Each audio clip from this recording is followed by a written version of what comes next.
চেষ্টা করো। আমি তোমাকে পরামর্শ দিয়েছি, তোমার বাপের জমিদারি আছে, বড় ব্যবসা করো।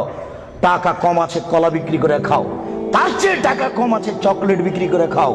যদি চকলেট বিক্রি করে খাওয়ার টাকা না থাকে তাহলে মানুষের বাড়িতে কাজ করে খাও। যদি মানুষের বাড়িতে দোকানপাটে কাজ করে খেতে না পারো তাহলে ভিক্ষা করে খাও। ভিক্ষা করা টাকা দিয়ে চাউল কিনে ভাত খেয়ে ইবাদত কবুল হবে। শোনো, আমি ভিক্ষা করতে বলিনি, এটা শেষ স্তর।